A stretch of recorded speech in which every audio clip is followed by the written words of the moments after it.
I watched my 7-year-old granddaughter's hands tremble as she gripped my wrist, her eyes filled with a terror no child should ever know. Every time her father came to pick her up, she would beg me with silent looks not to let her go. Every time she returned, she came back more broken than before. The scrapes, the bruises, the way she flinched at sudden movements, I knew something was happening in that house. Something that was stealing the light from her eyes piece by piece. But every time I tried to get her to tell me, she would whisper the same haunting words.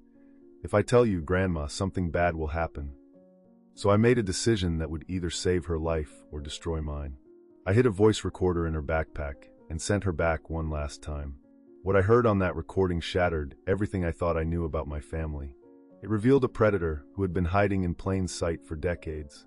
It connected to my own daughter's death in ways I never could have imagined. And it started a chain of events that would tear two families apart and expose secrets that powerful people had spent years trying to bury. This is the story of how far a grandmother will go to protect her granddaughter, and how one small act of desperation uncovered a truth so devastating, it changed everything. If you want to know what happens next, make sure to follow this channel, leave a like, and comment below telling me where you're watching from. This story needs to be heard. I should have known something was wrong the moment my 7-year-old granddaughter's tiny fingers dug into my wrist like she was drowning, and I was the only piece of driftwood left in the ocean. It was a Thursday afternoon in late October, the kind of day when Portland's rain turns everything gray and heavy, when the smell of wet leaves mixes with wood smoke from someone's fireplace down the street. I remember because I had just poured Emma her favorite hot chocolate, the kind I make from scratch with Ghirardelli cocoa and mini marshmallows floating on top like little clouds. She always grabbed that mug with both hands, pressing her cold nose against the steam, giggling when it fogged up her face. But that Thursday she didn't touch it. She just stood there in my kitchen doorway, her frozen backpack still strapped to her small shoulders, staring at that mug like it was something dangerous. Her brown eyes, so much like my daughter Sarah's eyes, God rest her soul, were red-rimmed and swollen, the kind of red that comes from crying so hard you can't catch your breath. I'd seen her cry before, plenty of times. Scraped knees, lost toys, that time she dropped her ice cream cone at the Saturday market. But this was different. This crying had weight to it, like it came from somewhere deep and dark inside her chest. "Emma, sweetie, what's wrong?" I asked, crouching down to her level, my knees protesting with that familiar ache.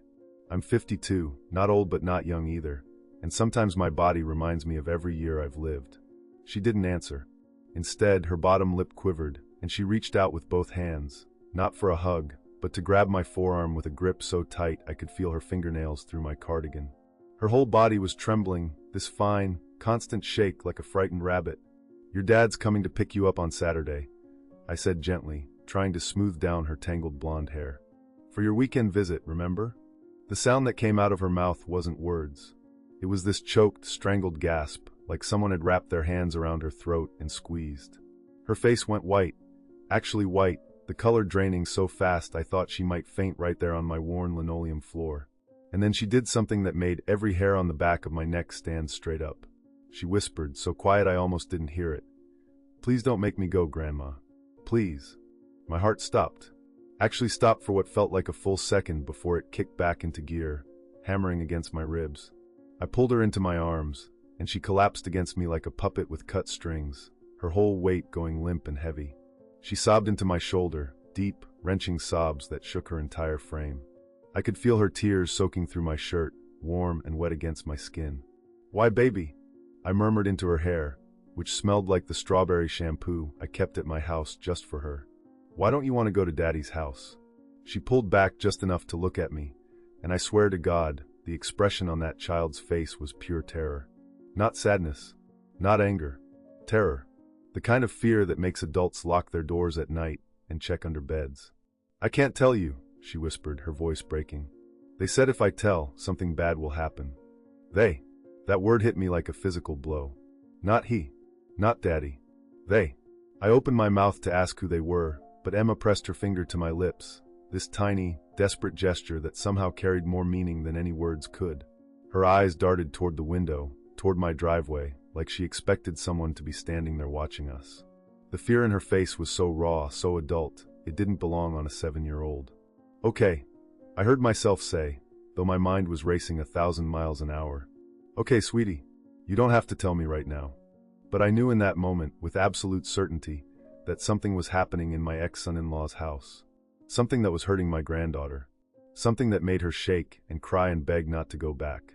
That night, after Emma had cried herself to sleep in my guest room, the one I'd painted lavender just for her, with glow-in-the-dark stars on the ceiling, I sat at my kitchen table with a cup of cold coffee and made a decision that would change everything. My hands were shaking as I opened my laptop and typed "small voice recorder" into Amazon's search bar. The blue light from the screen made my kitchen feel eerie, unfamiliar, like I was someone else living someone else's life. I found it within 10 minutes. A tiny digital voice recorder, no bigger than a USB drive, with 32 hours of battery life and a clip that could attach to anything. Rush delivery, 2 days. I clicked buy now before I could talk myself out of it. Because here's the thing nobody tells you about being a grandmother who's lost her only daughter. You become feral with the need to protect what's left of her. Sarah died 3 years ago in a car accident on I-5, hydroplaned on a rainy night, and hit a semi-truck head-on. She was 29. Emma was 4. And when they lowered my baby girl into the ground at Riverview Cemetery, something inside me rewired itself. Emma wasn't just my granddaughter anymore. She was my second chance. My purpose. The last living piece of the daughter I'd carried in my own body. I would die before I let anyone hurt her. But as I sat there in that dark kitchen, listening to the rain hammer against my windows, I had no idea what I was about to discover. I had no idea that the fear in Emma's eyes had roots that went back years, longer than she'd even been alive. I had no idea that the voice I would hear on that recording days later would belong to someone I'd once trusted, someone I'd invited into my home, someone who'd sat at my Thanksgiving table and smiled while passing the mashed potatoes. And I had no idea that the truth I was about to uncover would connect to a nightmare from my own past, a secret about Sarah that I'd buried so deep I'd almost convinced myself it never happened. The recorder arrived on Saturday morning, exactly 2 hours before Marcus was scheduled to pick up Emma. I tore open the package with trembling hands, tested it twice to make sure it worked, and then I did something that made me feel like both the best and worst grandmother in the world. I sewed it into the lining of Emma's pink JanSport backpack. My daughter had taught me to sew when she was in middle school, back when she went through that phase of wanting to make her own clothes. We'd spent countless afternoons at my old Singer machine, her small hands guiding fabric under the presser foot while I worked the pedal. Now here I was, using that same skill to hide a surveillance device in a child's bag. The irony wasn't lost on me, and neither was the guilt. But when I looked at Emma's face, pale and drawn, with dark circles under her eyes like she hadn't slept in weeks, the guilt evaporated, replaced by something harder, something almost violent in its intensity. When Marcus's silver Honda Pilot pulled into my driveway at noon, Emma's grip on my hand tightened, so hard I felt my wedding ring press into my fingers. She wasn't crying this time. She'd gone somewhere else entirely, somewhere inside herself where I couldn't reach her. Her face was blank, empty, like someone had switched off all the lights inside her. "Be brave, baby," I whispered, kissing the top of her head. "Just for 2 days. And then you'll be home with Grandma." She nodded, but she didn't look at me. She just stared straight ahead at that silver SUV idling in my driveway, exhaust puffing white in the cold November air. Marcus didn't get out. He never did anymore. Just honked twice and waited, scrolling through his phone behind the tinted windows. He'd been different when Sarah was alive, warmer, more present. But grief changes people, and apparently it had changed him into someone who couldn't be bothered to walk 15 feet to my front door. As Emma walked down my porch steps, her backpack bouncing against her small frame, she stopped suddenly and turned around. For one horrible second, I thought she was going to run back to me, beg me not to let her go. But instead, she just looked at me with those enormous brown eyes and said something that made my blood run cold. "Grandma, if I tell you a secret, if I tell you what they do, will they hurt you too?"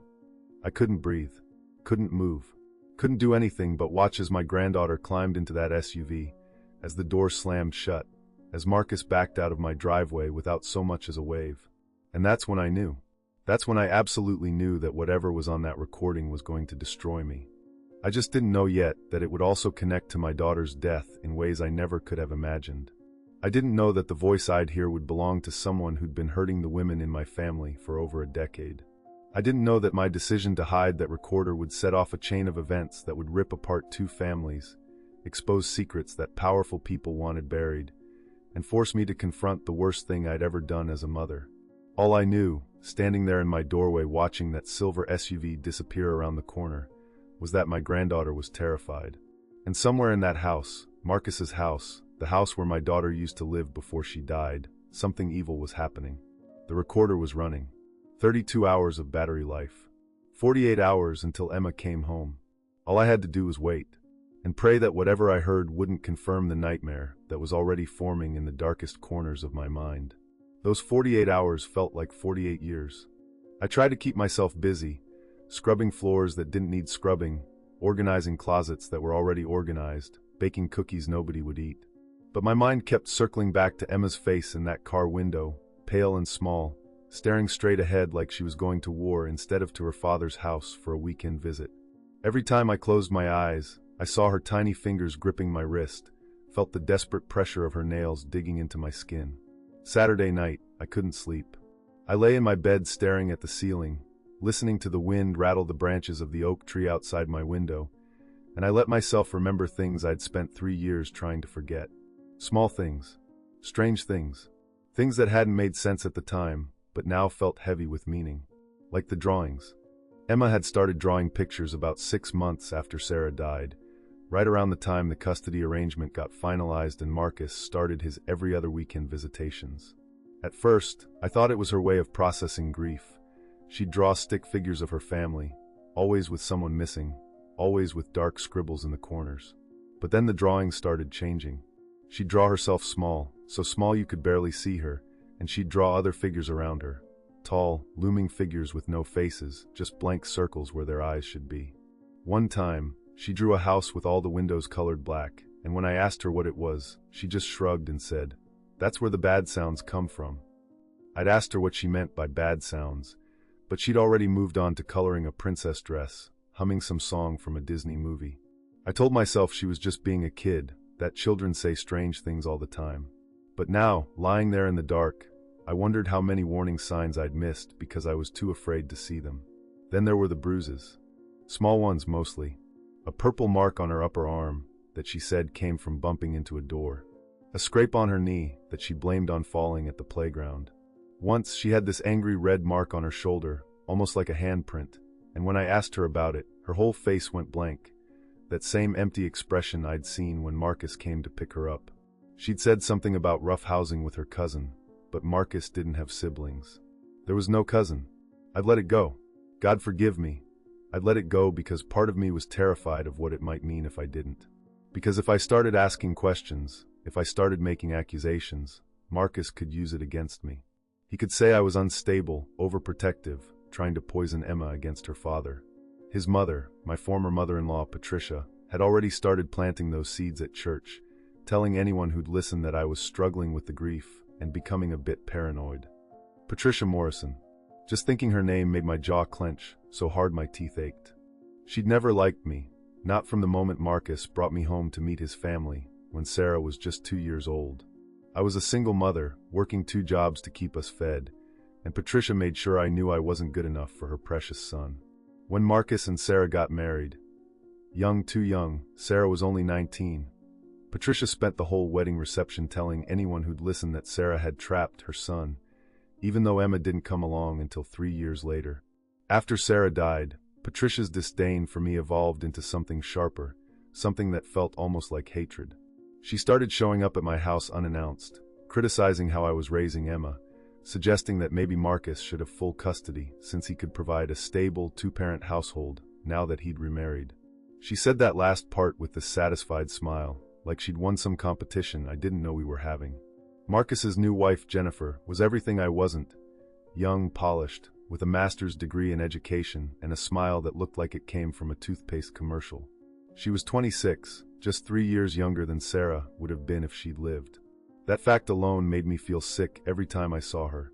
Sunday morning, I went to church like I always did, sitting in the back pew of St. Michael's Episcopal, where I'd been going since Sarah was baptized. I wasn't really there to pray. I was there because it was something to do, somewhere to be that wasn't my empty house with its too loud silence. But halfway through Reverend Mitchell's sermon about forgiveness, I felt someone slide into the pew beside me. Patricia. She was wearing one of her expensive pantsuits, the kind that probably cost more than my monthly mortgage payment, and her silver hair was styled in that perfectly coiffed way that required weekly salon visits. She smelled like Chanel No. 5 in Judgment. "Barbara," she whispered, not bothering with pleasantries. "We need to talk about Emma." My whole body went rigid. I kept my eyes straight ahead, fixed on the stained glass window above the altar.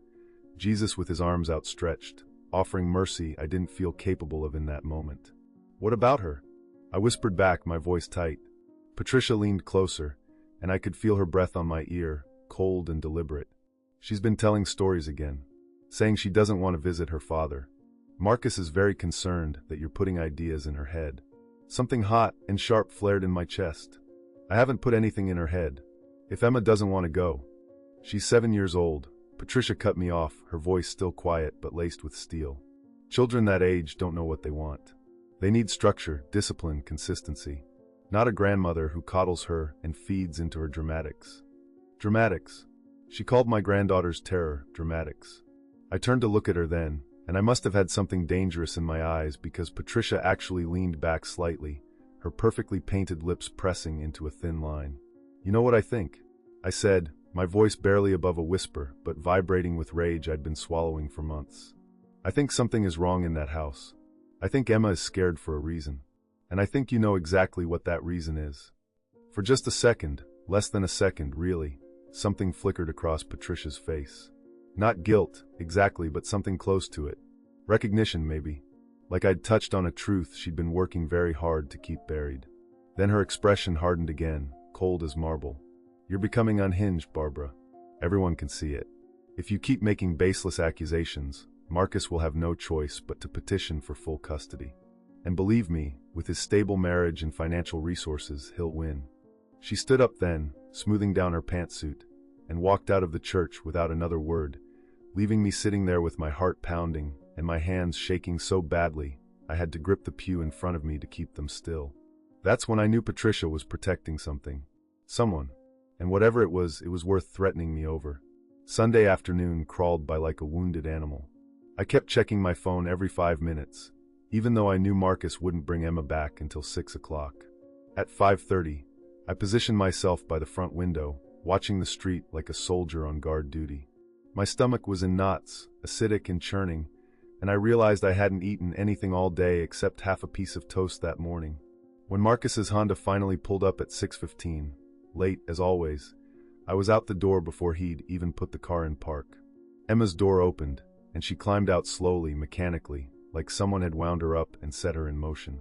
Her pink backpack hung from one shoulder, and I could see from 20 feet away that there was a fresh scrape on her left cheek, red and raw against her pale skin.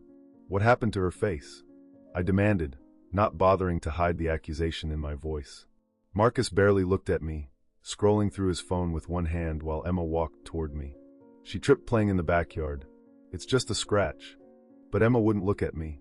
She walked past me into the house without a word, without her usual hug, without even acknowledging I was there. I watched her go, saw the stiff way she held her shoulders, the careful way she moved like everything hurt. "Emma seems upset," I said, keeping my voice level with enormous effort. Marcus finally looked up from his phone, and his expression was annoyed, put upon, like I was a persistent mosquito he couldn't quite swat away. "She's fine, Barbara. You know how she gets dramatic sometimes. Jennifer says it's probably attention-seeking behavior."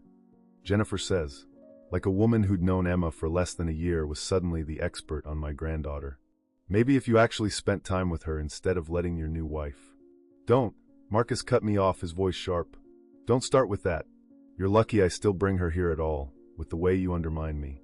He drove off before I could respond, leaving me standing in my driveway with rage boiling in my veins and fear clawing at my throat.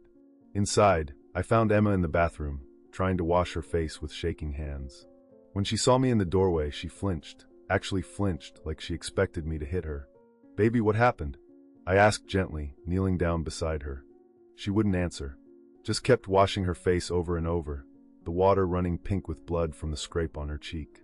I noticed then that her fingernails were bitten down to the quick, raw and bleeding at the edges. "Did someone hurt you?" I whispered. Emma's hands stilled on the faucet. She looked at me in the mirror, and her eyes were so old, so haunted, they didn't belong to a 7-year-old child. "I can't tell," she said, her voice flat and empty. "The bad sound will come back if I tell." The bad sound. The same phrase from her drawings months ago. My hands were trembling as I helped her into her pajamas. That's when I saw the bruises on her upper arms, fresh and purple, shaped like fingerprints. Adult fingerprints. Someone had grabbed her, held her, squeezed hard enough to leave marks.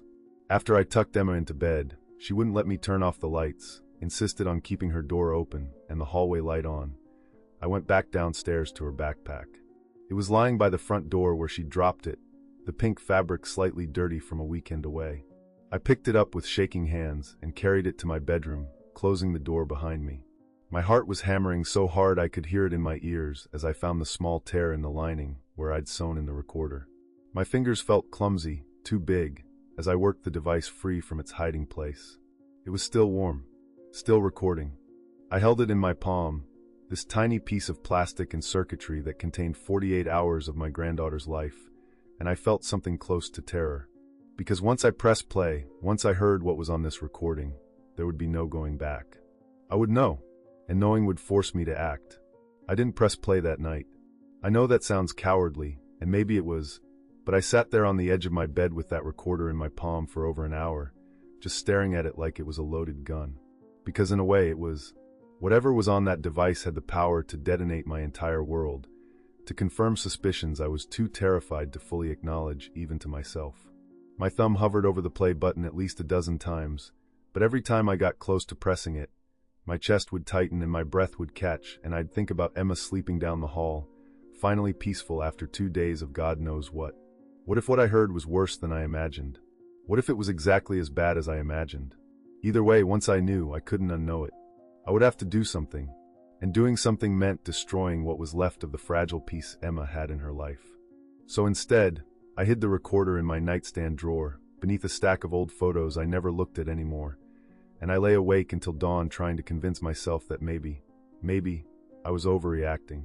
Maybe Patricia was right, and I was becoming paranoid, seeing monsters where there were only shadows. Maybe Emma's fear was just normal separation anxiety, amplified by losing her mother so young. But then I'd remember the bruises, the fingerprints on her arms, the way she'd flinched when she saw me in the bathroom doorway. And I knew I wasn't imagining anything. Monday morning, I made Emma's favorite breakfast, chocolate chip pancakes shaped like Mickey Mouse, with whipped cream for ears, but she barely touched them. She just pushed the food around her plate with her fork, creating little swirls in the syrup, her eyes fixed on something I couldn't see. The scrape on her cheek looked angrier in the morning light, and I noticed for the first time that there was a small bruise forming at the corner of her mouth, yellowish purple like old fruit. "Does it hurt?" I asked gently, reaching across the table to touch her hand. She pulled away, not dramatically but definitively, like my touch burned. "I'm not hungry, Grandma. Just a few bites, baby. You need energy for school." "I don't want to go to school." Her voice was so small, so defeated. "Can I stay home with you?" Everything in me wanted to say yes. Wanted to keep her here, safe, where I could watch over her every second. But I knew that would only make things worse, would give Marcus more ammunition to claim I was interfering with Emma's normal life. "You have to go, sweetie. But it's only Monday. You have the whole week with me before." I stopped myself, but it was too late. "Before I have to go back," Emma finished, and the way she said it made my heart crack. Not get to see Daddy, or visit Daddy's house. Go back, like she was being sent to prison. I drove her to Roosevelt Elementary in silence, the morning rain drumming against my windshield, and watched her walk through those front doors with her pink backpack hanging heavy on her small shoulders. She looked so tiny, so vulnerable, disappearing into that sea of children who laughed and played and didn't carry the weight Emma carried. That's when I made my decision. I drove straight to Target, my hands gripping the steering wheel so tight my knuckles went white, and I bought a portable sewing kit, the kind with the little travel scissors and various colors of thread. My own kit was at home, the one Sarah and I had used together all those years ago, but I couldn't wait. Couldn't risk changing my mind. In the Target parking lot, with rain streaking down my windows and a podcast playing softly on someone else's radio in the next car, I took Emma's backpack from the passenger seat and examined it carefully. The pink Jansport was worn but still sturdy, with little enamel pins Emma had collected stuck to the front. A rainbow, a puppy, a star that said "Dream Big." Sarah had given her that last one, a week before she died. My hands shook as I threaded the needle, fingers clumsy with adrenaline and fear. The fabric of the backpack's interior lining was thin, synthetic, and I had to be careful not to tear it as I created a small opening, just big enough to slide the recorder through. The device fit perfectly in the space between the lining and the outer shell, settling into the bottom corner where it would be invisible, undetectable unless you knew exactly where to look. As I sewed the opening closed with tiny, careful stitches, I thought about what I was doing. Really thought about it. I was spying on my granddaughter, violating her privacy, even if she didn't know it.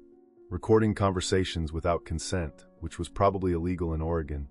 I'd have to check the laws, but by then it would be too late because I was already doing it. But more than that, I was crossing a line with Marcus.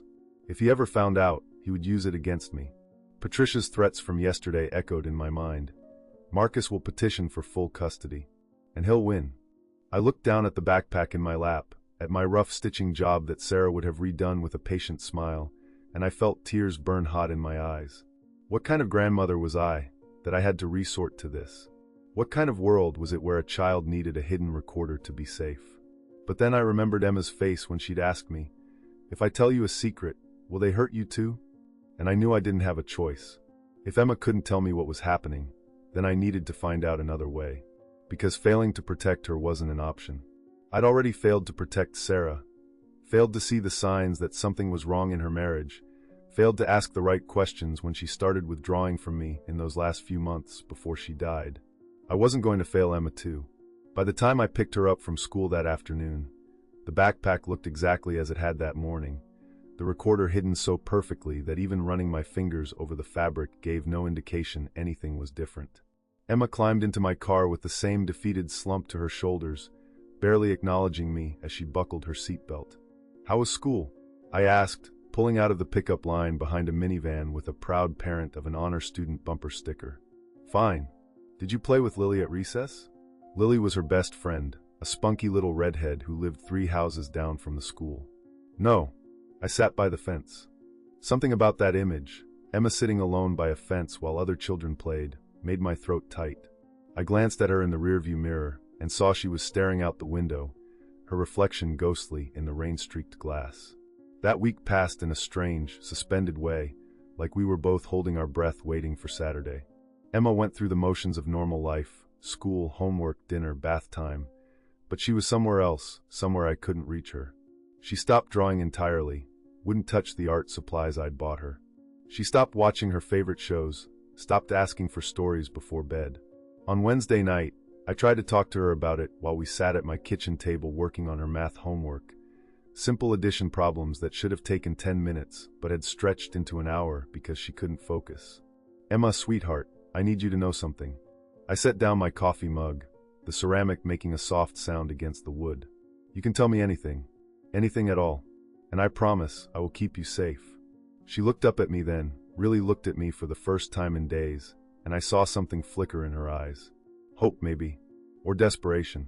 Her mouth opened like she was about to speak, and I held my breath, leaning forward, praying she would trust me enough to tell me what I needed to know. But then her face crumpled, fear washing over her features like a wave, and she shook her head violently. "I can't, Grandma. I can't. They said." She stopped abruptly, her hand flying to cover her mouth like she'd almost revealed a terrible secret. "Who said, baby? Who told you that you couldn't tell?" But she was already shutting down, her eyes going vacant, her body curling in on itself. "Nobody. I'm just tired. Can I go to bed?" It was 7:30. Emma never went to bed before 8:30. But I nodded and helped her upstairs, tucked her under her lavender comforter with the white stars, and watched her turn her face to the wall. Thursday night, I finally worked up the courage to do a test run with the recorder. After Emma fell asleep, I retrieved it from the backpack, my heart pounding as I pressed play. At first, there was nothing but rustling sounds, the movement of the backpack as Emma walked, the muffled voices of teachers and students at school. I fast-forwarded through chunks of nothing, through her lunch period where I could hear her chewing quietly, alone, not talking to anyone. Then I heard my own voice, tinny and distant, asking her about her day in the car. Heard her one-word responses. The quality wasn't great, but it was clear enough. Clear enough that if something happened at Marcus's house, if someone said something or did something, the recorder would catch it. I stopped the playback and re-recorded over it, resetting it to a fresh file, and then I carefully sewed it back into the backpack's lining, my stitches even tighter than before. Friday evening, Emma barely ate her dinner, chicken nuggets, her usual favorite, and when I asked her what was wrong, she said something that made my blood run cold. Tomorrow I have to go back. And I don't think, she stopped, her fork clattering against her plate. I don't think I can be brave this time, Grandma. Why not, baby? What happens there that makes you need to be brave? But she just shook her head, tears streaming down her face, and ran upstairs to her room. I found her 20 minutes later, curled up in her closet with her arms wrapped around her knees, rocking back and forth like she was trying to comfort herself. That night, I held her while she cried herself to sleep, and I made a promise to the ceiling, to Sarah's memory, to whatever God might be listening. If that recorder caught what I thought it was going to catch, I would burn down the whole world to keep Emma safe. Legal consequences, custody battles, Patricia's threats, none of it would matter. Saturday morning arrived cold and gray, the kind of November day that feels like the sun forgot to rise properly. Emma moved through her morning routine like a robot. Teeth brushed, face washed, hair combed, and when I handed her the backpack with its hidden secret, she took it without a word. At 11:45, 15 minutes before Marcus was supposed to arrive, Emma came and stood in front of me where I sat on the couch pretending to read a book. Her small face was pale, her eyes red-rimmed and swollen. "Grandma," she whispered, and her voice was so broken it barely sounded like her at all. "If I tell you something, if I tell you what they do when I'm there, will they hurt you too?" I pulled her onto my lap, this little girl who was too old to sit on laps but did it anyway, curling into me like she was trying to climb back into the safety of my body. "No one is going to hurt me, baby. And no one is going to hurt you either. Not anymore." She pressed her face into my neck, and I felt her tears hot and wet against my skin. "They said if I tell anyone about Uncle Richard, something bad will happen. They said nobody would believe me anyway because I'm just a kid, and kids lie all the time. Uncle Richard, Marcus's brother, the one who'd been living with them since Jennifer moved in, helping with rent, supposedly looking for his own place. Richard, who I'd met exactly once at Sarah's funeral, who'd hugged me and told me how sorry he was while his eyes looked right through me, cold and empty. Richard, who Sarah had refused to be alone with. Who Sarah had said, years ago when Emma was just a baby, gave her a bad feeling, but wouldn't explain what she meant. My hands tightened on Emma's back, every muscle in my body going rigid with a rage so pure it felt like fire in my veins. "What does Uncle Richard do, Emma?" I asked, forcing my voice to stay calm, even though I wanted to scream. But before she could answer, Marcus's car horn honked twice from the driveway. That horn blast shattered the moment like a hammer through glass. Emma's whole body went rigid in my arms, every muscle tensing as if she'd been electrocuted. She pulled away from me so fast she nearly fell off my lap, scrambling to her feet with her eyes wide and panicked, darting toward the window like a trapped animal looking for escape, but knowing there was none. "I have to go," she whispered, her voice high and thin. "I have to go right now, or he'll get mad." "Emma, wait." I reached for her, but she was already grabbing her backpack from where it sat by the door, already slipping her arms through the straps with mechanical precision. The pink fabric settled against her small frame, and I thought about what was hidden inside, that tiny recorder that would capture everything, that would finally give me proof of what I already knew in my bones was happening. The horn honked again, longer this time, more insistent. "Baby, please, just tell me." "I can't." Emma's voice cracked, tears spilling down her cheeks. "I can't tell you, Grandma. Please don't make me, please." She was begging me. My 7-year-old granddaughter was begging me not to make her tell me the truth, and I had to let her walk out that door anyway, because if I didn't, if I kept her here, Marcus would call the police and claim I was violating the custody agreement, and I would lose her forever. So I did what I had to do. I walked her to the door, kissed the top of her head, and watched her walk down my porch steps toward that silver Honda Pilot idling in my driveway, exhaust puffing white in the cold November air. Through the tinted windows, I could see Marcus in the driver's seat, scrolling through his phone like picking up his daughter was just another errand on a list of Saturday tasks. Emma climbed into the back seat, never the front, always the back, like she wasn't even part of the family anymore, and the door slammed shut with a sound that felt final, permanent. I stood there on my porch in my slippers and cardigan, hugging myself against the cold, and I watched that SUV back out of my driveway and disappear around the corner toward Oak Street. Uncle Richard. The name kept echoing in my mind as I stood there, even after the car was long gone. Richard Morrison, Marcus's younger brother, 38 years old, never married, never held down a job for more than 6 months at a time. I'd only met him once, at Sarah's funeral, but that one meeting had been enough to make my skin crawl. He'd stood too close when he hugged me, held on just a beat too long, and when he pulled away his eyes had this flat, empty quality that reminded me of a shark. Sarah had hated him. I remembered that now, the memory surfacing like something that had been buried under layers of grief and time. It was about 4 years ago, when Emma was 3, and we'd been having lunch at that little cafe on Hawthorne, the one with the good tomato soup, and the server, who always remembered Sarah liked extra crackers. Marcus had mentioned that Richard might come stay with them for a while, help out with Emma while he and Sarah were both working, and Sarah's face had gone white. "Absolutely not," she'd said, her voice sharp in a way that wasn't like her at all. "He is not staying in our house, Marcus. I mean it." I'd asked her why, what was wrong with Richard helping out, and she'd opened her mouth like she was about to tell me something important. But then Emma had knocked over her juice box, and by the time we'd cleaned it up, the moment had passed. Sarah never brought it up again, and I never pushed her on it. God, how many times had I failed my daughter by not pushing? How many secrets had she tried to tell me that I'd been too oblivious, too trusting, too damn polite to hear? I went back inside my house, and the silence felt suffocating. Emma's abandoned breakfast plate still sat on the table, her chocolate chip pancakes barely touched, the Mickey Mouse shape now just a cold, soggy reminder of normal mornings we might never have again. I picked up the plate with shaking hands and scraped the food into the trash, then stood at my kitchen sink washing dishes I'd already washed, just to have something to do with my hands. That's when I remembered the box. Sarah's box. The one I'd shoved in the back of my closet after she died, unable to look through it, unable to throw it away. It contained things from her childhood, her teenage years, old report cards, photographs, journals she'd kept sporadically, birthday cards I'd given her.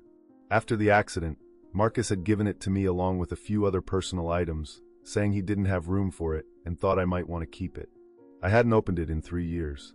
But now, with Richard's name echoing in my skull and Emma's terror fresh in my memory, I found myself climbing the stairs to my bedroom, pulling open my closet door, and dragging that cardboard box out from behind my winter coats.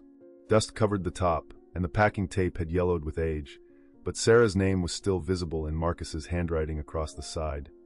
Sarah's things for Barbara. My hands trembled as I peeled back the tape, as I opened the flaps and looked inside at the remnants of my daughter's life. On top were photo albums from high school. Sarah at prom in a purple dress, Sarah at graduation with her arms around friends whose names I'd forgotten. Beneath those were her journals, spiral-bound notebooks with covers decorated in her looping handwriting and stickers. I pulled out the journals, 5 of them total, dating from when she was 14 to when she was about 19, right before she got pregnant with Emma. The last one had a sunflower on the cover, and the pages were wrinkled, like they'd gotten wet at some point and dried unevenly. I opened it to a random page, and Sarah's handwriting, so familiar it made my chest ache, stared back at me. Mom doesn't understand why I don't want to go to Marcus's family Christmas party. How can I tell her? How can I explain that being in the same house as him makes my skin crawl, makes me feel dirty and scared and small? My heart stopped. Actually stopped for what felt like a full beat before stuttering back to life. I flipped back a few pages, my fingers clumsy, desperate. There was an entry from November, almost exactly 20 years ago. Richard cornered me in the laundry room again today while I was visiting Marcus. He does this thing where he stands too close and touches my hair and says things that sound normal but aren't normal. Like today he said, "You're going to make such a good mother someday, Sarah. I can just imagine how gentle you'd be with a little girl." And the way he said it made me want to throw up. I told Marcus about it, but he just laughed and said Richard's always been socially awkward, that he doesn't mean anything by it. But I know what I felt. I know what I saw in his eyes. I had to stop reading because my hands were shaking so badly the words blurred. Bile rose in my throat, hot and acidic, and I barely made it to the bathroom before I was sick, retching into the toilet until there was nothing left but dry heaves and the bitter taste of horror. Sarah had known. Sarah had been afraid of Richard 20 years ago, had tried to tell Marcus, had tried to protect herself. And no one had listened. I hadn't known to listen because she'd never told me, had probably been too embarrassed or scared or convinced that she was overreacting. And now Emma, my granddaughter, Sarah's daughter, was in a house with that same man. I rinsed my mouth and went back to the journals, forcing myself to keep reading even though every word felt like a knife in my chest. There were more entries about Richard, scattered throughout the years. One from when Sarah was 17. Richard gave me a birthday present today, a necklace with a locket. Marcus thought it was sweet, But when Richard put it around my neck, his fingers lingered on my skin and he whispered, "This will look even better when you're older." I threw the necklace away as soon as I got home. I never want to see it again. Another from when she was 18. Had a nightmare about Richard last night. In the dream, he was in my room, standing over my bed, just watching me sleep. It felt so real that when I woke up, I had to check the locks on my windows 3 times. I'm afraid of him. I don't know how to make anyone understand how afraid I am. And then, the entry that made everything click into place, from just a few months before Emma was born. I made Marcus promise me that if anything ever happens to me, Richard is never allowed around our baby. Never. He didn't understand why I was so serious about it, thought I was just being hormonal, but I made him promise anyway. I need to know that if I'm not there to protect her, someone will. Because I know what Richard is. I've always known. And I can't let him near my daughter the way he was near me. Marcus had promised. And then he'd broken that promise by letting Richard move in. I sat on my bathroom floor with those journals spread around me, and I cried for the first time since Sarah's funeral. Deep, wrenching sobs that came from somewhere primal, somewhere I'd been keeping locked away for 3 years. I cried for Sarah, who'd been afraid and hadn't been believed. I cried for Emma, who was living through the same nightmare her mother had tried desperately to prevent. And I cried for myself, for being blind, for not asking the right questions, for trusting that the adults in Emma's life would keep her safe. How long had Richard been living in that house? I tried to remember when Marcus had mentioned it, casually in passing, like it was no big deal. It was right after he married Jennifer, about 8 months ago. He'd said Richard was going through a rough patch, had lost his job in his apartment, and they were letting him stay in the guest room until he got back on his feet. 8 months. 8 months of weekends where Emma had been in that house with Richard, where she'd been exposed to God knows what while I sat in my living room telling myself everything was fine, that her tears were just normal separation anxiety. The fingerprints on her arms, the scrape on her cheek, the way she couldn't eat, couldn't sleep, couldn't tell me what was wrong. The drawings with the faceless figures looming over her small shape. It all made sense now in the most horrifying way possible. I picked myself up off the bathroom floor, washed my face with cold water until my skin felt raw, and made a decision. I wasn't waiting until Emma came back on Sunday. I wasn't waiting to hear what was on that recorder. I was calling anyone who could help. I grabbed my phone and dialed Child Protective Services, my fingers fumbling on the screen. It rang 4 times before someone picked up, a woman's voice, professional and neutral. Oregon DHS Child Welfare, this is Karen speaking. I need to report, my voice cracked. I cleared my throat and tried again. I need to report suspected abuse of my granddaughter. Her name is Emma Morrison, she's 7 years old, and I believe she's being harmed during custody visits with her father. There was a pause, the sound of typing. Can you tell me what kind of abuse you're reporting? I don't know exactly. She won't tell me. But she has bruises, she's terrified to go to her father's house, and I just found out there's a man living there, her uncle, who my daughter was afraid of years ago. I have journals, I have documentation that he made her uncomfortable, and now he has access to Emma. More typing. Has your granddaughter disclosed any abuse to you directly? She tried to, but she's too scared. She says they told her something bad would happen if she tells. But she mentioned his name, Uncle Richard. And she has bruises shaped like fingerprints on her arms, fresh ones from this weekend. I understand this is difficult, ma'am. Unfortunately, without a direct disclosure from the child or clear evidence of abuse, there's not much we can do immediately. The bruises could be accidental, and fear of visiting a parent's home isn't uncommon in. She's not just afraid. I was shouting now, my voice echoing in my empty house. She's terrified. Something is happening to her, and if someone doesn't do something, I don't know what. Ma'am, I'm going to open a case file, and we'll schedule an interview with Emma. In the meantime, I'd encourage you to document everything. Take photos of any injuries, write down dates and times, keep a record of behavioral changes. If you can get the child to disclose what's happening, that will help significantly. They were going to open a file. Schedule an interview. In the meanwhile, Emma was there right now in that house with Richard. I thanked Karen mechanically and ended the call, then immediately called Marcus. It went straight to voicemail. Of course it did. I left a message, trying to keep my voice steady. Marcus, it's Barbara. I need you to call me immediately. It's about Emma. It's important. He didn't call back. The rest of Saturday passed in a blur of anxiety and rage that made my whole body feel like a live wire. I tried to distract myself, clean the house top to bottom, reorganized my kitchen cabinets, pulled weeds from my garden in the cold drizzle until my fingers were numb and covered in mud. But nothing worked. My mind kept circling back to Emma, to Richard, to those journal entries written in Sarah's looping handwriting that I'd read and reread until I had them memorized. By 9 o'clock that night, I couldn't take it anymore. I retrieved the backup recorder from my nightstand, the one I'd bought in case the first one failed, the one I'd been smart enough to test before sewing it into Emma's backpack. My hands trembled as I connected it to my laptop, as I opened the audio file management software I'd downloaded. The interface glowed blue-white in my dark bedroom, casting strange shadows across the walls. The recording from last weekend was still there, 48 hours of Emma's life compressed into a digital file that showed up as a single line on my screen. I'd transferred it before resetting the device, telling myself I'd listen to it eventually, when I was ready.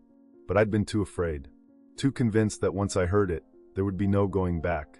Now, with Sarah's journal spread across my bed and the knowledge of Richard's history burning in my chest, I clicked play. At first, there was nothing but static and rustling, the sound of the backpack moving as Emma walked, the muffled thump of a car door closing. I could hear Marcus's voice, distant and tinny. "Buckle up, Emma. We're running late." No response from Emma. Just the click of a seatbelt, the hum of the engine starting. Then Jennifer's voice, bright and artificial. "We're having tacos for dinner tonight. Your favorite, right?" Still no response.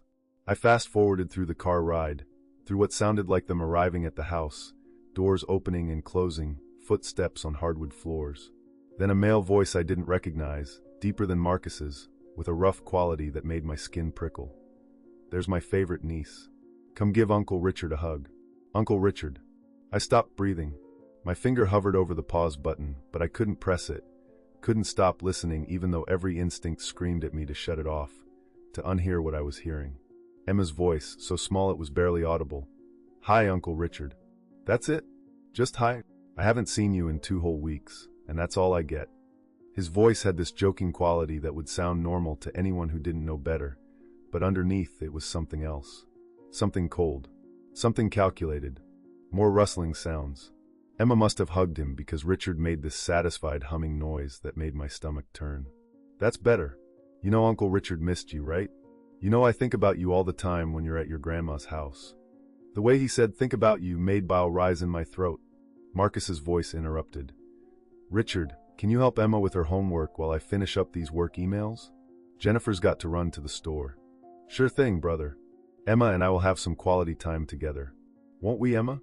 No response. Just the sound of footsteps, of doors opening and closing, and then silence for a long stretch.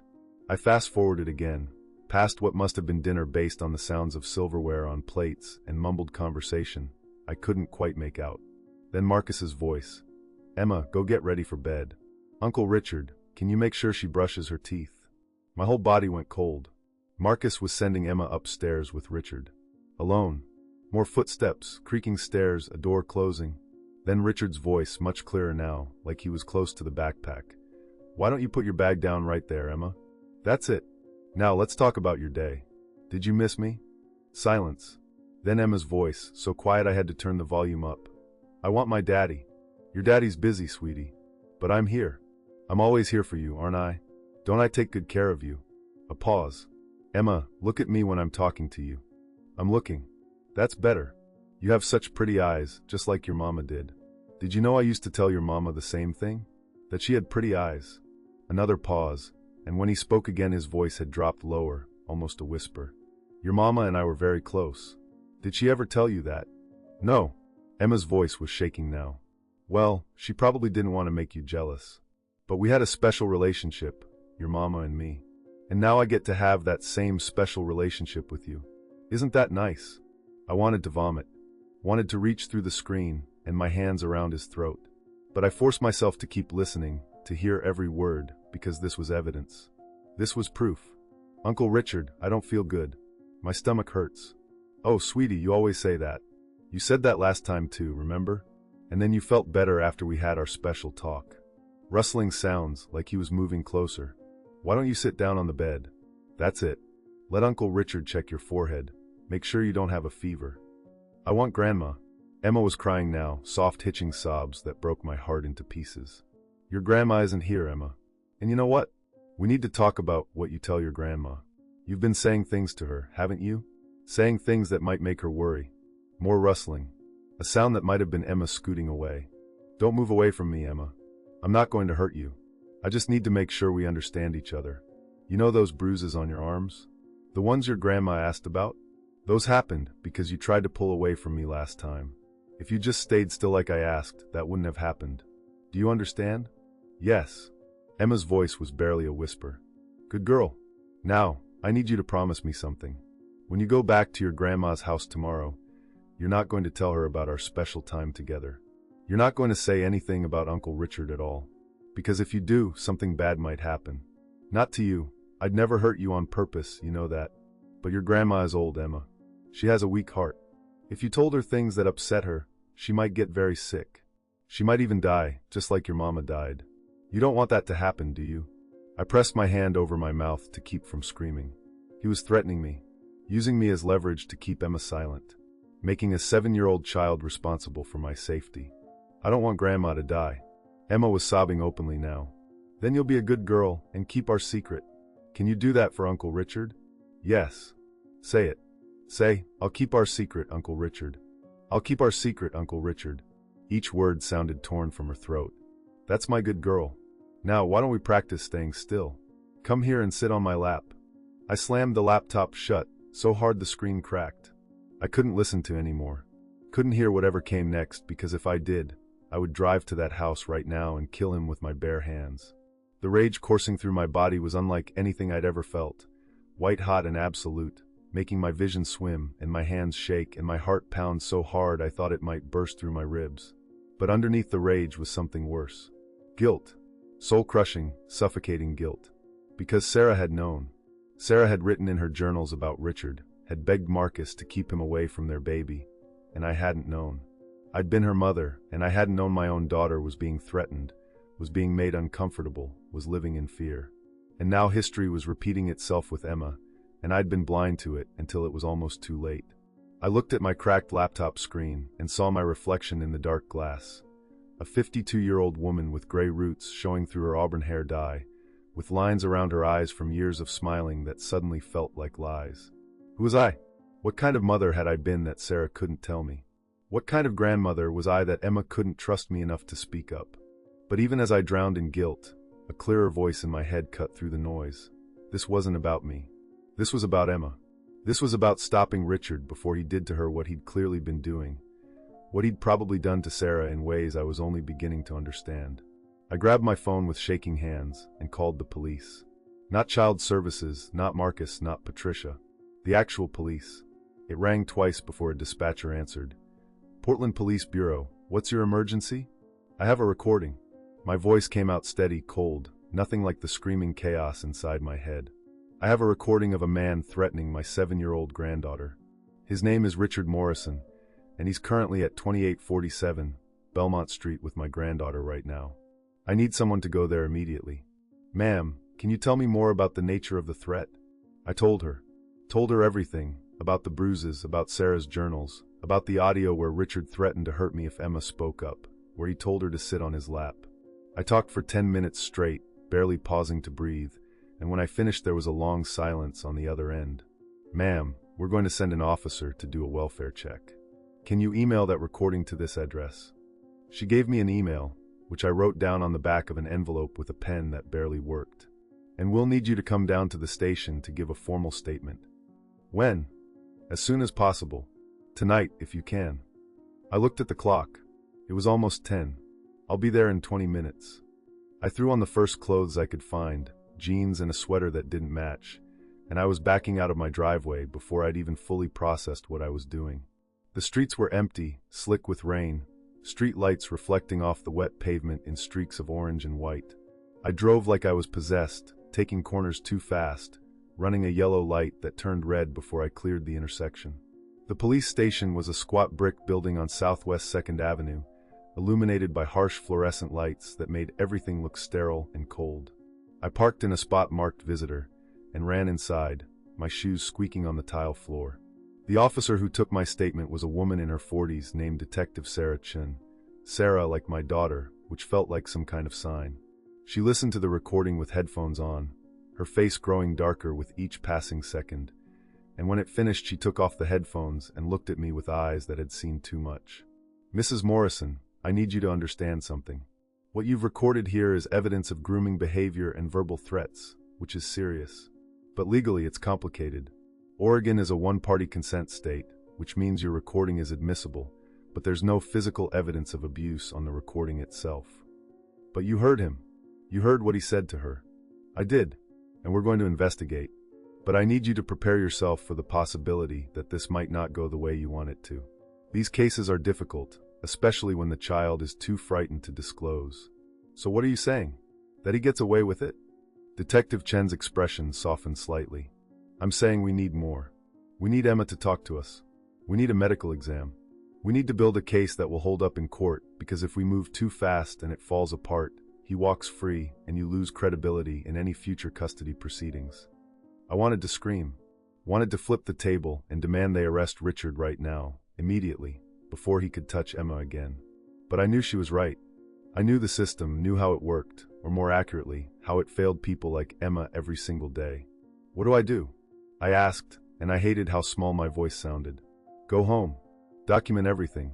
When Emma comes back tomorrow, take photos of any bruises or marks. Try to get her to talk about what happened, and if she does, record it.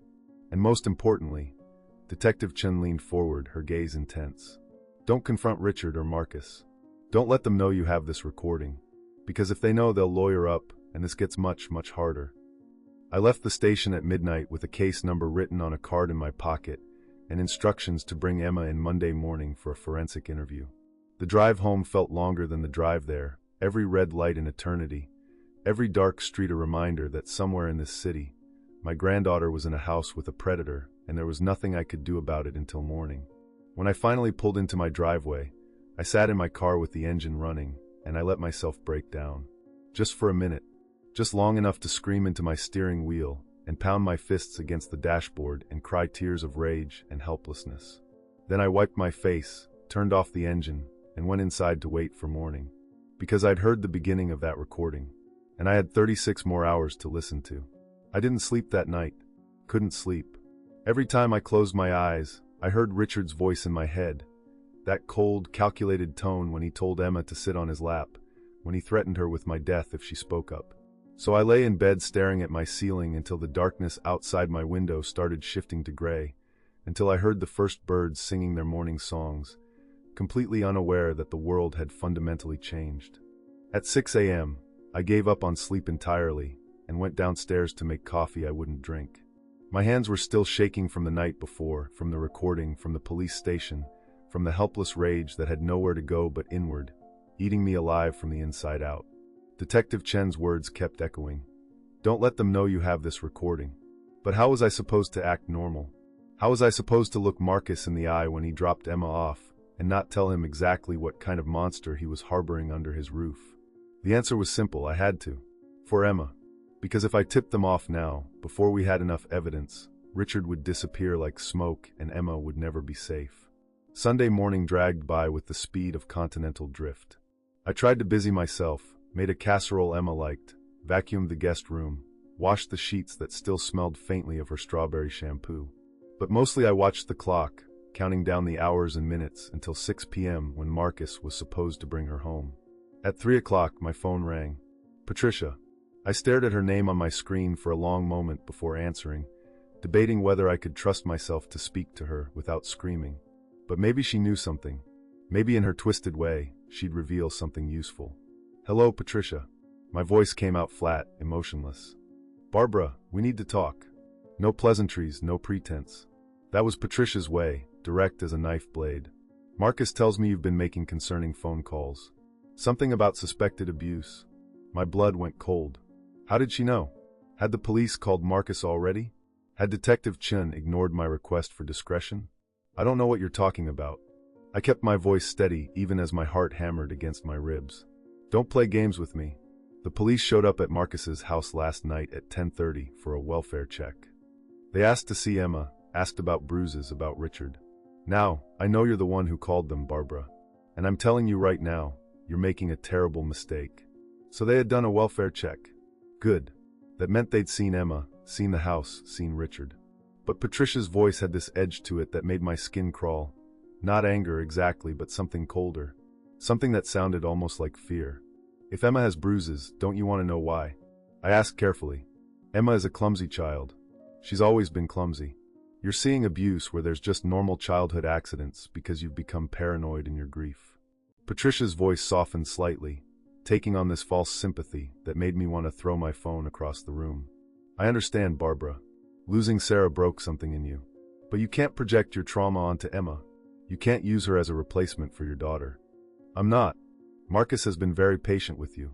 He's allowed you far more access to Emma than the custody agreement requires. But if you continue making false allegations, if you continue harassing us with police visits in the middle of the night, he will have no choice but to restrict your visitation. Is that what you want? The threat was clear. Back off or lose Emma entirely. What about Richard? I asked, my voice hard. What do you know about Richard's history with Sarah? There was a long pause. Too long. When Patricia spoke again, her voice had changed, become careful, measured. Richard has always been a bit socially awkward. But he's family, and he's been through a difficult time. We're helping him get back on his feet. Sarah was afraid of him. I said it bluntly, watching for her reaction, even though she couldn't see me. She wrote in her journals about how he made her uncomfortable. About things he said to her, things he did. Did you know that? Another pause. Sarah was a dramatic girl. She had an overactive imagination. She had instincts that were trying to protect her. And now Emma has those same instincts. Doesn't that concern you at all? What concerns me, Patricia said, her voice turning to ice, is that you're trying to destroy this family with baseless accusations. Richard has never been charged with anything. Never even been investigated. You have no proof of anything except a grieving grandmother's paranoid delusions. Never been investigated. But she didn't say never did anything wrong. The omission was telling. Patricia, if something happens to Emma, if Richard hurts her and you knew, and you did nothing, how will you live with yourself? Goodbye, Barbara. I suggest you speak to a therapist about these paranoid thoughts before you do something you'll regret. She hung up. I stood there in my kitchen holding my phone, and I realized something that made my blood run cold. Patricia knew. Maybe not the full extent of what Richard was doing, but she knew something. And she was choosing to protect him anyway, choosing family reputation over Emma's safety, choosing to silence and threaten me rather than investigate. That's when it hit me, the full, horrifying scope of what I was up against. This wasn't just Richard. It was a whole family system that had probably been covering for him for years, that had dismissed Sarah's fears and would now dismiss Emma's, that would close ranks and call me crazy rather than admit one of their own was a predator. At 4 o'clock, unable to wait any longer, I went back to my laptop. The cracked screen made everything look fractured, broken into pieces, which felt appropriate. I opened the audio file again, my finger hovering over the play button as I debated whether I could handle listening to more. I had to. For Emma. For Sarah. I fast-forwarded past the part I'd already heard, past Richard's voice telling Emma to sit on his lap, and I kept going through stretches of silence and muffled sounds until I hit something that made me stop, crying. Emma crying, but trying to be quiet about it, those suppressed sobs that come when you're trying not to let someone hear you break. Then Richard's voice, annoyed now. Stop that. I told you to stop crying. You're being ridiculous. It hurts. Emma's voice was so small, so broken. It doesn't hurt. You're just being dramatic like your mother. Your mother used to do the same thing. Cry and make a scene over nothing. My hands clenched into fists. He was talking about Sarah. Admitting he'd done something to Sarah that made her cry. I want my grandma. Emma was still crying, hiccuping between words. Well, your grandma isn't here.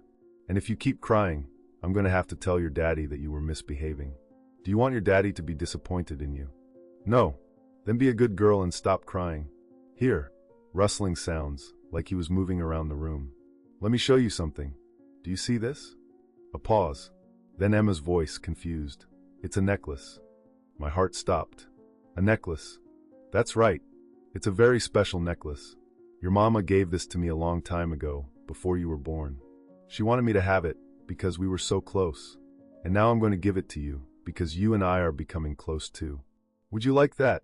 I guess. Say yes, Uncle Richard. I'd like that very much. Yes, Uncle Richard. I'd like that very much. Emma's voice was robotic, programmed. Good girl. Now put it on. Let me help you with the clasp. I remembered Sarah's journal entry about a necklace, how Richard had given her one for her birthday, how his fingers had lingered on her skin when he put it around her neck, how she'd thrown it away. But Richard had kept it. For 20 years, he'd kept that necklace, and now he was giving it to Emma, creating the same twisted ritual he'd created with Sarah. The pattern was clear now, undeniable. Richard had groomed Sarah when she was a teenager. He'd probably done it to others before her. Patricia's careful words about him never being investigated suggested there might have been close calls, incidents that got swept under the rug. And now he was doing it to Emma, following the same script, using the same manipulation tactics. But there was something else in what he'd said. Something that made the hair on the back of my neck stand up. Your mama gave this to me. Sarah hadn't given him anything. She'd thrown that necklace away. Which meant Richard had either lied to Emma, or he'd taken it, gone through Sarah's trash, retrieved the necklace she'd rejected, kept it all these years like some kind of trophy. I forwarded through more of the recording, through dinner sounds and TV noise and Marcus's voice occasionally drifting in from another room, completely oblivious. Then, late at night, I heard Richard's voice again, quieter this time, like he was in Emma's room after everyone else had gone to bed. Emma, are you awake? No response. I know you're awake.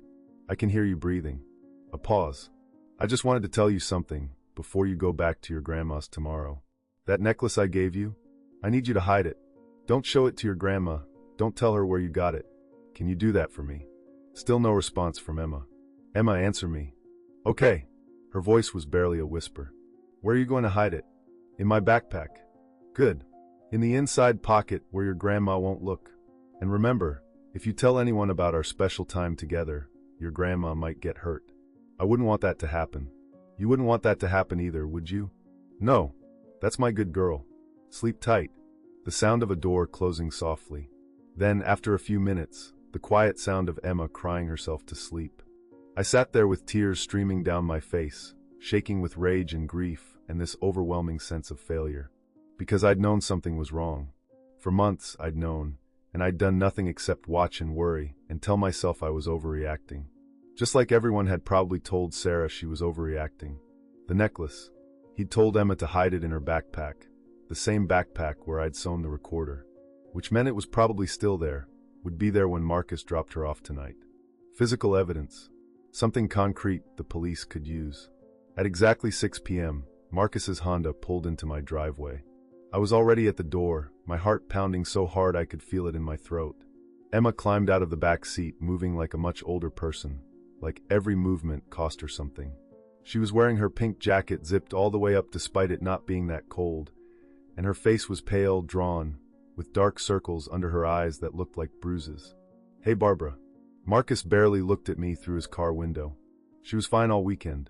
Not sure what you told the cops, but they came by and Emma said everything was okay. So maybe he's up on the paranoia, yeah? He drove off before I could respond. Emma stood on my porch with her backpack hanging from one shoulder, and when I reached for her, she flinched. Actually flinched away from my touch, and that small movement broke something in me that I don't think will ever fully heal. Baby, it's okay. You're home now. You're safe. I kept my voice gentle, kept my hands visible, kept my distance until she was ready. Slowly, carefully, Emma walked into the house. I closed the door behind us and locked it. 2 locks and the chain, and only then did she seem to relax slightly, her shoulders dropping from where they'd been hunched up around her ears. Can I see your backpack, sweetie? I asked. Emma's eyes went wide with fear. Why? I just want to make sure you have everything. Sometimes things get left behind. She clutched the backpack tighter. I have everything. Emma, honey, I need you to trust me. Can you do that? We stood there in my entryway for a long moment, Emma staring at me with those haunted eyes, and I could see her trying to decide if it was safe to trust me, if telling me would result in the bad things Richard had promised. Finally, she whispered, He said if I show you, something bad will happen. Who said that? Uncle Richard. I crouched down to her level, ignoring the protest in my knees. Emma, I need you to listen to me very carefully. Uncle Richard lied to you. Nothing bad is going to happen. Not to me, not to you. But I need to see what's in your backpack, okay? Her bottom lip trembled. Then, with shaking hands, she took off the backpack and handed it to me. I opened the main compartment first, clothes, a toothbrush, her stuffed bunny. Then I unzipped the inside pocket, and there it was, a delicate silver necklace with a heart-shaped locket, tarnished with age. The same necklace from Sarah's journal. The one Richard had given her 20 years ago. The one that had traveled from my dead daughter to my living granddaughter. A cursed heirloom of trauma passed down through generations. I held it in my palm, and I finally understood the full scope of what Richard had done, what he'd been doing for decades. And I knew that tomorrow, when I took Emma to that forensic interview, this necklace would be the key to everything. That night, Emma wouldn't let me out of her sight. She followed me from room to room like a shadow, staying close enough that I could feel her breath on my arm when I stood still. When I made dinner, grilled cheese sandwiches, because I couldn't focus enough for anything more complicated, she stood beside me at the stove, pressed against my hip like she was trying to merge back into my body. When I sat down to eat, she climbed into my lap, even though she hadn't done that in over a year, curling herself small and tight against my chest. She didn't eat, didn't speak, just sat there trembling like a frightened animal while I stroked her hair and tried to keep my own hands from shaking with the rage that was eating me alive from the inside. The necklace sat on my kitchen counter where I'd placed it, the tarnished silver catching the overhead light. I'd taken photos of it from every angle, documented exactly where Emma said she'd hidden it, written down everything she'd told me about Richard giving it to her. Evidence. But looking at it made me physically ill. This object that had touched my daughter's skin, that Richard had kept like a sick souvenir, that he'd now placed on my granddaughter's neck as if claiming her the same way he'd tried to claim Sarah. Around 8 o'clock, I tried to give Emma a bath. She usually loved baths, would stay in until her fingers pruned, playing with the foam letters I kept stuck to the tiles. But the moment I started running the water, she backed away from the bathroom door, her eyes going wide with terror. "I don't want a bath, Grandma. Please don't make me. Baby, you need to get clean. You've been in the same clothes for 2 days." "No." She was crying now, backing further down the hallway. I can't. Please don't make me take off my clothes, please." The way she said, "Take off my clothes," made everything inside me go cold and still.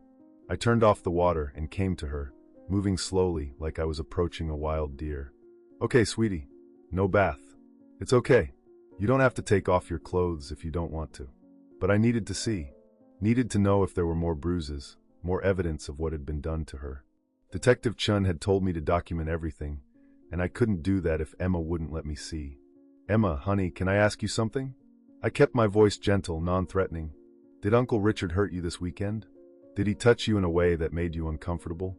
She stared at me for a long moment, and I watched emotions flicker across her face. Fear, shame, confusion, and underneath it all, this desperate need to tell me the truth.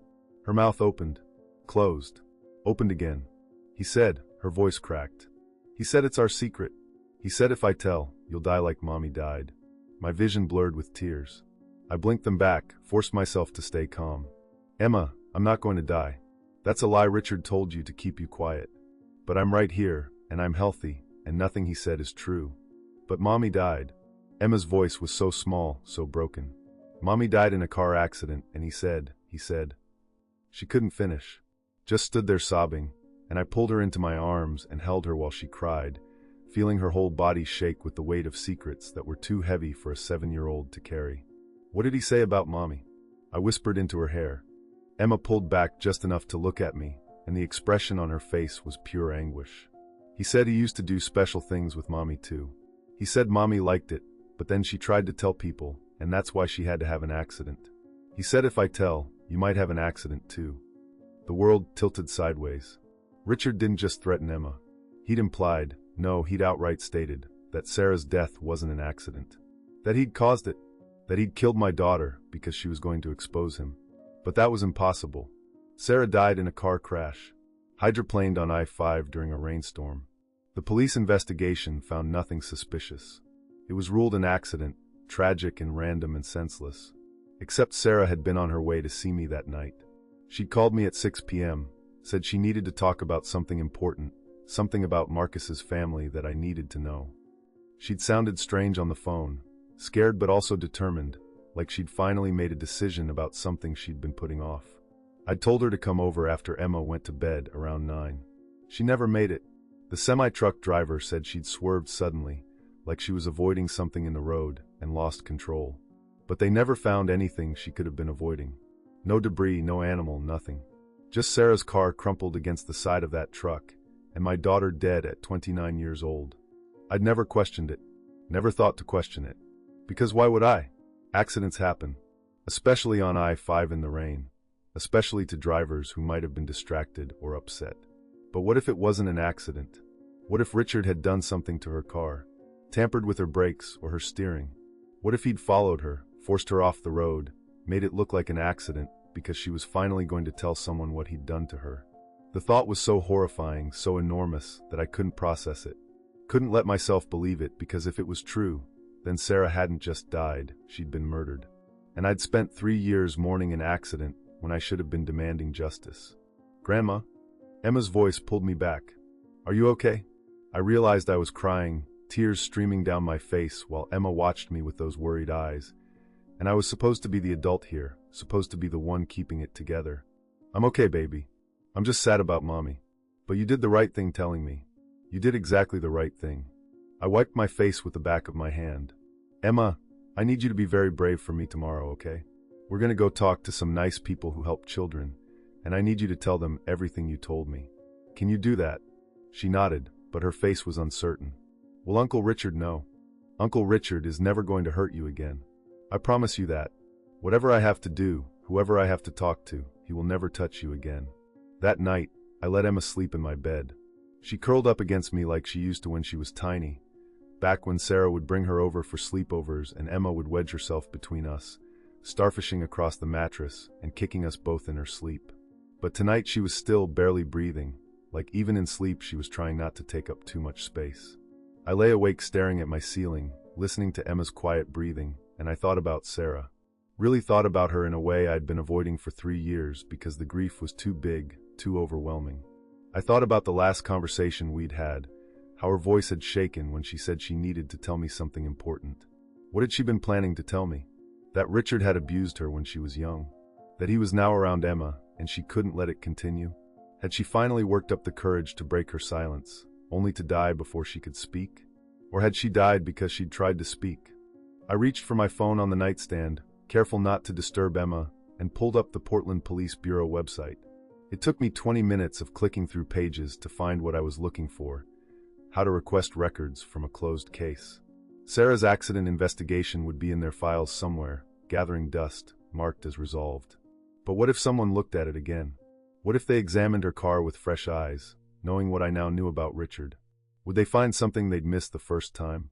At 3 in the morning, I got out of bed as carefully as I could and went downstairs to my laptop. The cracked screen made everything harder to see, but I navigated to my email and started typing a message to Detective Chin. My fingers flew across the keyboard, words spilling out in a torrent I couldn't have stopped if I wanted to. I told her everything. About the necklace, about Emma's disclosure, about Richard's threat regarding Sarah's accident. I attached the photos of the necklace, attached excerpts from Sarah's journals that I'd photographed earlier. And then I wrote something that felt insane even as I typed it. I think Richard Morrison may have killed my daughter 3 years ago. I think Sarah was coming to tell me about his abuse, and he stopped her. I'm requesting that you reopen her case and examine it as a potential homicide.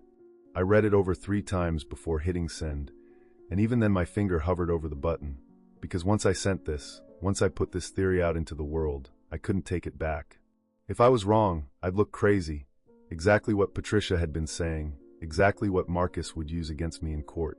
But if I was right, if there was even a chance I was right, then my daughter's death had been a murder that went unpunished for 3 years while her killer walked free and started grooming her daughter. I hit send. Monday morning came too fast. Emma woke up screaming at 5 a.m., thrashing in my bed like she was fighting someone off, and when I finally got her calmed down, she couldn't tell me what the nightmare was about. Just kept saying, he was here, he was in my room, he was here, over and over until I turned on every light in the house to prove we were alone. I made pancakes again, the Mickey Mouse kind, and this time Emma ate 3 bites before pushing her plate away. Progress, I told myself. 3 bites was better than nothing. At 8:30, I dressed her in her favorite outfit, purple leggings and a unicorn sweatshirt, and tried to make her hair look nice, but my hands were shaking so badly I could barely hold the brush. Emma stood still and silent while I worked, her face blank, and I kept up a stream of nervous chatter to fill the silence. We're going to meet some very nice people today. They're going to ask you some questions, and all you have to do is tell the truth. You're not in trouble, baby. You didn't do anything wrong.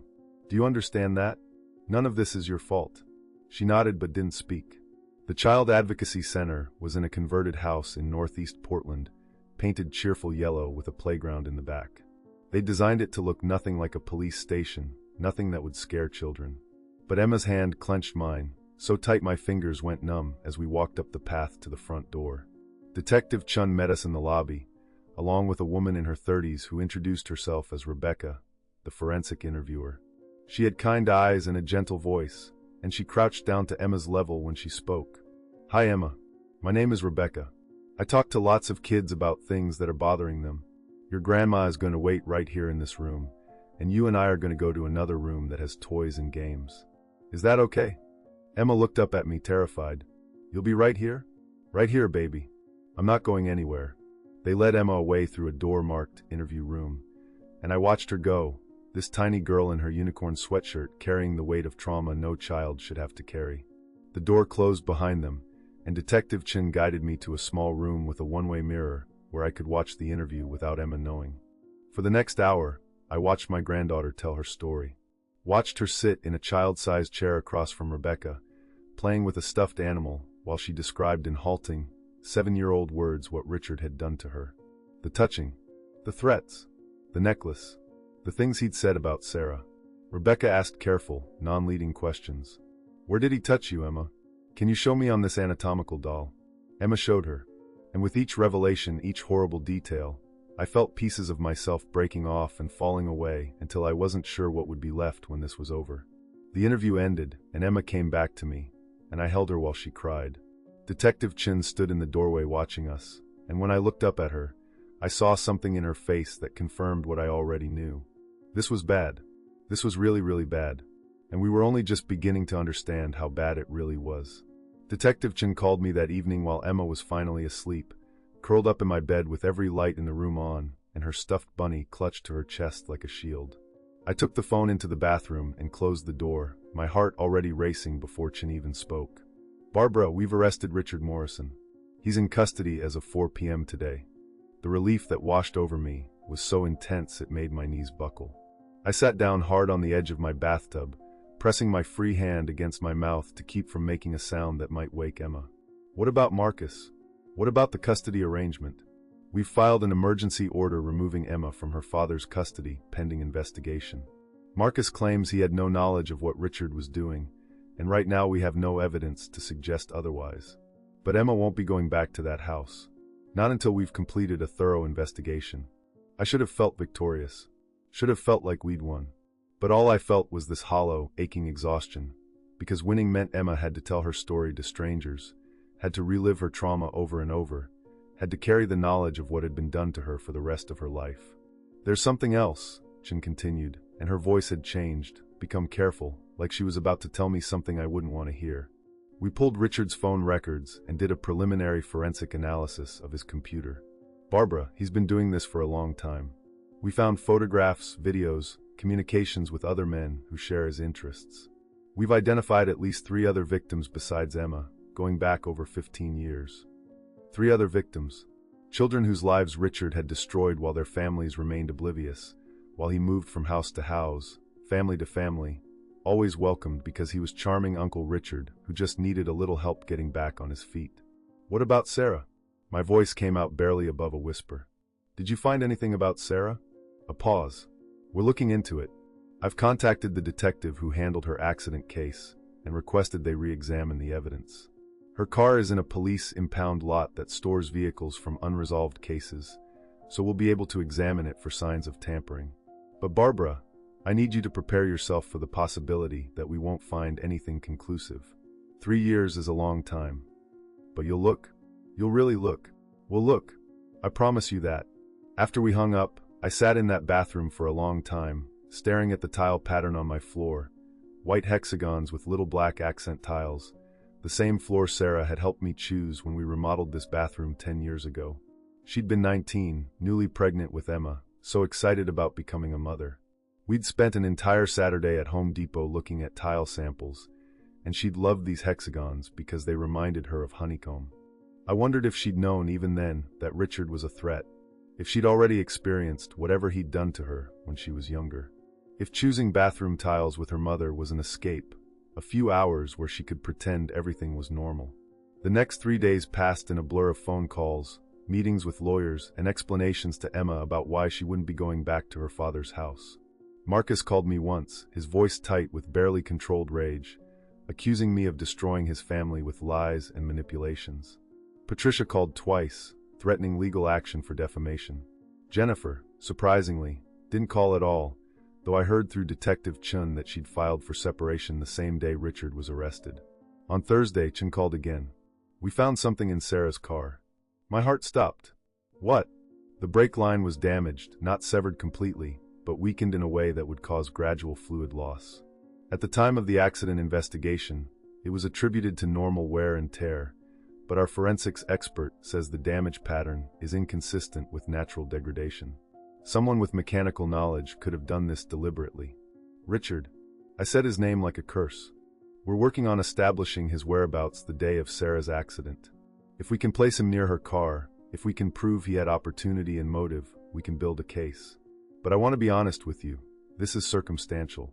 Even if we prove he tampered with her car, proving he intended to kill her is going to be difficult. But it's something. It's more than we had before." "It's something," Chin agreed. "And there's more. We interviewed the other victims we identified from Richard's computer. 2 of them are willing to testify. One of them, Barbara, one of them is Patricia's goddaughter. A girl who used to come to family gatherings when Richard was living with his parents 20 years ago. Patricia's goddaughter, which meant Patricia might have known, or at least suspected, and had still chosen to protect Richard. Had still threatened me when I tried to expose him. Had still called me paranoid and accused me of making false allegations. She knew," I said flatly. "Patricia knew what he was doing, and she covered for him. We can't prove that yet. But we're investigating whether there were previous complaints that were dismissed or buried. This kind of pattern, family members enabling abuse, is unfortunately common in cases like this." That Sunday, exactly 2 weeks after I'd hidden the recorder in Emma's backpack, Marcus came to my house. Not to pick up Emma. He wasn't allowed near her anymore, but to talk. I almost didn't let him in, but something in his face made me open the door. He looked like he'd aged 10 years in 2 weeks, his hair uncombed, his eyes red-rimmed and hollow. "Can we talk?" His voice was hoarse, broken. "Please, Barbara. I just need to understand."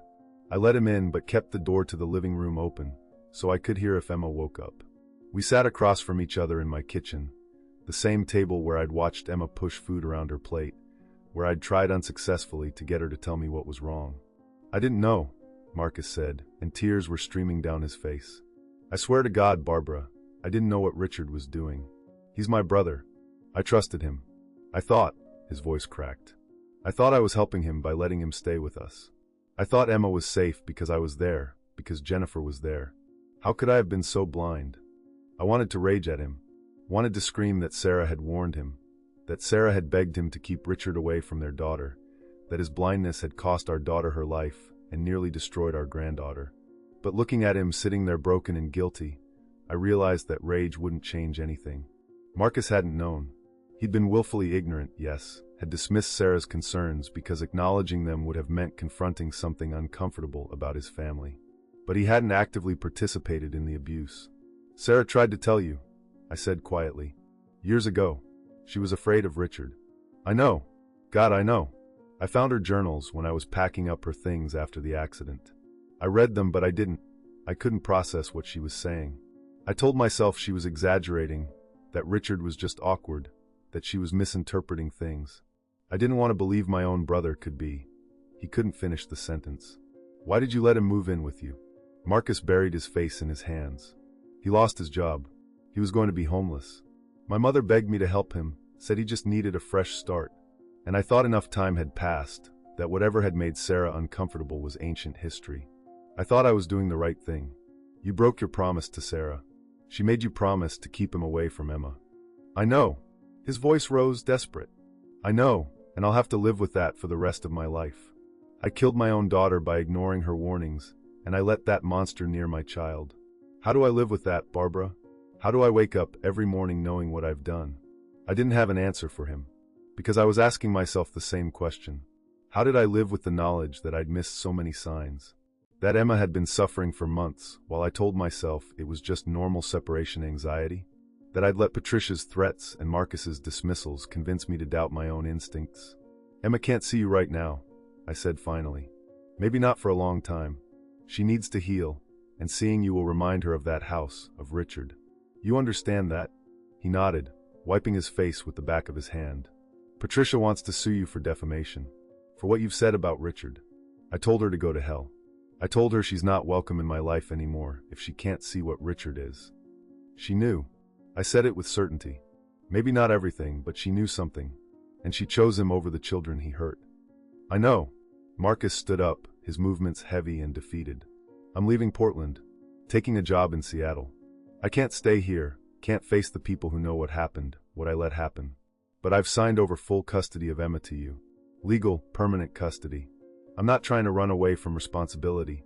I'll pay child support, cover her therapy, whatever she needs. But she deserves better than me. She deserves someone who actually protected her. After he left, I sat in my kitchen for a long time, thinking about all the ways we'd failed the children in our care. Marcus by ignoring warnings. Patricia by enabling a predator. Me by not pushing harder, not trusting my instincts, not acting sooner. We'd all played our parts in a system that protected abusers and silenced victims.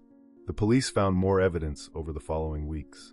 Richard's DNA under Sarah's fingernails from her autopsy, suggesting a struggle before her death that had been dismissed as post-mortem handling. Security footage from a gas station near our house showing Richard's car following Sarah's the night she died. Testimony from a mechanic who'd seen Richard watching YouTube videos about tampering with brake lines. It wasn't airtight, but it was enough. Richard was charged with Sarah's murder along with multiple counts of child sexual abuse. The trial would take months, maybe years, but he wasn't getting out on bail. Emma wouldn't have to see him, wouldn't have to be afraid he'd come for her in the night. 6 months later, I sat in a therapist's office while Emma played with dolls in the corner, and I listened to Dr. Martinez explain that trauma recovery is a journey, not a destination. That Emma would carry this with her forever, but with support and love and professional help, she could learn to live with it. Could grow up to be a strong, resilient woman who understood that what happened to her wasn't her fault.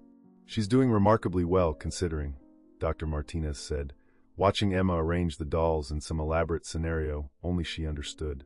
Children are resilient. With you as her anchor, with consistent therapy, with the knowledge that she was believed and protected, she has every chance at a normal, happy life. I wanted to believe her. Wanted to believe that love and therapy in time would heal the wounds Richard had carved into my granddaughter's soul. But I'd learned that some things can't be fixed, only managed. Some losses can't be recovered, only mourned. That night, after Emma was asleep, I took out Sarah's journals and the necklace, now sealed in an evidence bag but returned to me after being photographed and documented, and I sat with them in the quiet darkness of my living room. The necklace that had passed from Sarah to Emma, carrying Richard's poison across generations. The journals where Sarah had tried to tell her truth, but no one had listened. I thought about how close we'd come to losing Emma the same way we'd lost Sarah.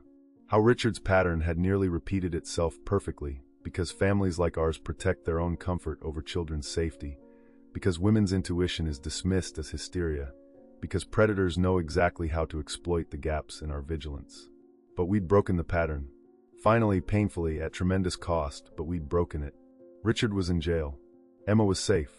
And other children, the ones whose photos were on Richard's computer, were being identified and offered help. It wasn't enough. Would never be enough. But it was something. 3 months after the arrest, on what would have been Sarah's 33rd birthday, Emma and I went to Riverview Cemetery. We brought flowers, sunflowers, Sarah's favorite, and we sat on the grass beside her headstone while Emma told her mother about everything that had happened. "I'm sorry I didn't tell you earlier, Mommy," Emma whispered, tracing the letters of Sarah's name carved in granite. "I was scared, but Grandma protected me, and now the bad man can't hurt anyone anymore." I pulled Emma close and kissed the top of her head, breathing in the strawberry scent of her shampoo, grateful beyond words that she was here, alive, safe, healing. "Your mama is so proud of you," I told her. "You were so brave, Emma, so incredibly brave. And because of your bravery, other kids are safe now too." We sat there until the sun started setting, painting the cemetery in shades of gold and amber, and I made a silent promise to Sarah. I will protect her. For both of us. For as long as I live, I will make sure Emma knows she is loved, believed, and safe. That's all any of us can do in the end. Believe the children, protect the vulnerable, and never, ever choose comfort over truth. Sometimes the most dangerous monsters are the ones we invite into our homes. The ones who smile at family dinners and offer to help with the children. The ones we trust because they share our last name or sit beside us at church. Barbara's story forces us to ask ourselves the hardest questions. Would we have seen the signs? Would we have trusted our instincts even when everyone told us we were overreacting? Would we have had the courage to act, knowing it might cost us everything? And most painfully, would we have listened when someone we loved tried to tell us they were afraid? This story isn't just about one grandmother's fight to save her granddaughter. It's about all the children whose whispers go unheard, all the warnings that get dismissed as drama or exaggeration, all the families who choose reputation over truth. Barbara lost her daughter because no one listened. She almost lost her granddaughter for the same reason. But she broke the cycle.